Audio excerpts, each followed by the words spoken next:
Can a free enterprise system exist under the Constitution? First thing one would have to consider is, what do you mean by the present constitutional setup? As the Constitution stands today, it is predominantly ignored and evaded. The Constitution today is only a very thin remnant which people observe more or less by the inertia. The Constitution has been infringed, negated, evaded on a number of occasions.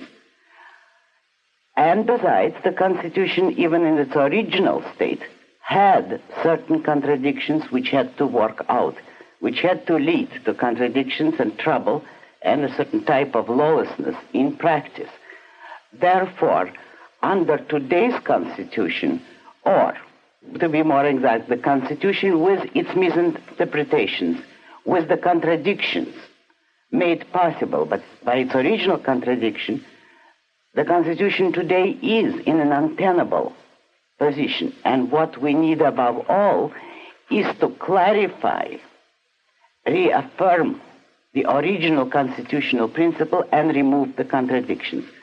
The main contradictions are, as you can see by today's news, the clause of eminent domain and, more importantly, interstate commerce. The clause giving the government power to control interstate commerce, which was not intended in the kind of way it is being used now, but which nevertheless was stated too briefly and in too generalized a form, and therefore, in fact, has led to the exact opposite of the original framers of the Constitution's intentions.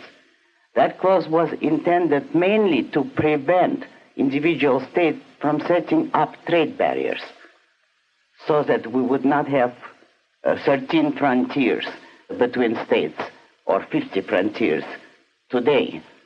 But instead of that, it has been used for the exact opposite principle or purpose, namely to restrain trade and to restrain all business and therefore, consequently, all freedom.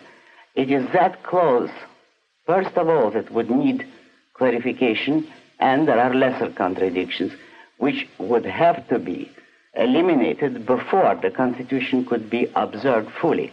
However, observe this: even in its imperfect state, the Constitution is the document which permitted this country to achieve the incredible progress it did achieve. It is an unprecedented document, and its results are unprecedented in history.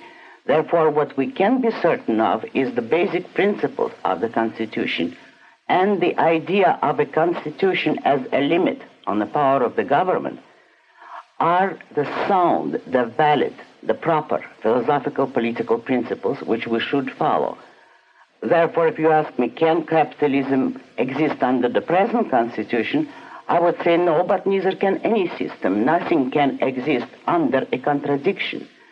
But that contradiction would not be too difficult to eliminate, and what we would need when we come to political reform is a clarification of the Constitution and a removal of its contradictions.